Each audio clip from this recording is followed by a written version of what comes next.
সুপ্রিয় শিক্ষার্থী, আজকে আমরা নতুন টপিক নিয়ে আসছি ইংলিশ দ্বিতীয় পেপারের জন্য। এই ক্লোজ নিয়ে আসছি আজকে। আমাদের আলোচ্য বিষয় হলো ক্লোজ। তো আমরা এখন স্ক্রিনে দেখব ক্লোজ কাকে বলে এবং কত প্রকার। ক্লোজ অর্থটা কি? তো ক্লোজ অর্থ বাক্যাংশ, মানে বাক্যের অংশ। তো আমাদের ভালোভাবে ইংলিশ শেখার জন্য আমাদের ক্লোজ নিয়ে অত্যাধিক পরিমাণে ধারণা থাকতে হবে। নবম শ্রেণী, দশম শ্রেণী এবং 7-8 এর জন্য, আবার ইন্টারমিডিয়েট এর জন্য। তো আজকে আমাদের টপিক, আমরা যেহেতু বললাম ক্লোজ। ক্লোজ কি? ক্লোজ এর বাংলা অর্থ বাক্যাংশ বা বাক্যের অংশ। তো ওয়ার্ডকে ভাঙলে যেমন সিলেবল পাওয়া যায়, তেমনি ইংরেজি বড় বাক্যে কম্পাউন্ড এবং কমপ্লেক্স একাধিক ক্লোজ পাওয়া যায়। শুধুমাত্র একটি সাবজেক্ট, একটি ফাইনাইট ভার্ব নিয়ে একটি ক্লোজ গঠন করা হয়। আমি আবার বলতেছি, ক্লোজ সাধারণত একটি সাবজেক্ট, একটি ফাইনাইট ভার্ব নিয়ে ক্লোজ গঠন করা হয়। মনে রাখবা, শুধুমাত্র একটি ফাইনাইট ভার্ব, একাধিক ফাইনাইট ভার্ব থাকলে বুঝবা সেখানে একাধিক ক্লোজ বিদ্যমান আছে। মানে একাধিক যদি ফাইনাইট ভার্ব থাকে সেখানে একাধিক ক্লোজ থাকবে। তো আমরা এখন জানবো যে নন ফিনিট ভার্ব কত প্রকার। নন ফিনিট ভার্ব সাধারণত 3 প্রকার। একটা আছে infinitive, 2 plus V1, I mean 2 plus verb. দ্বিতীয়টি হচ্ছে প্রেজেন্ট পার্টিসিপল বা জিরান্ট হিসেবে ধরা হয়, যেখানে V1 প্লাস ING।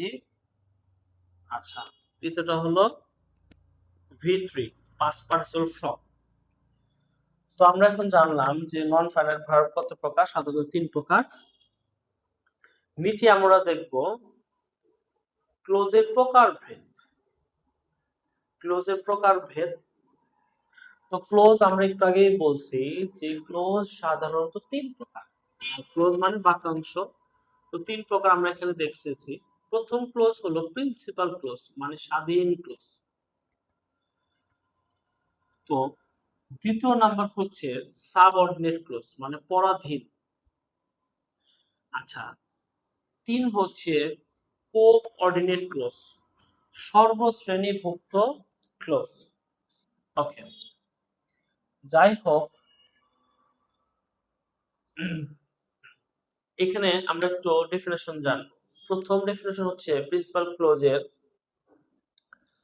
যে ক্লোজ অন্য কোন ক্লোজের সাহায্য ছাড়া পূর্ণাঙ্গ অর্থ প্রকাশ করতে পারে তাকে প্রিন্সিপাল ক্লোজ বলা হয়। মানে যে ক্লোজের কোনো সাহায্য লাগে না, সহযোগিতা লাগে না, নিজে একটি পূর্ণাঙ্গ অর্থ প্রকাশ করতে পারে, তাকে প্রিন্সিপাল ক্লোজ বলা হয়।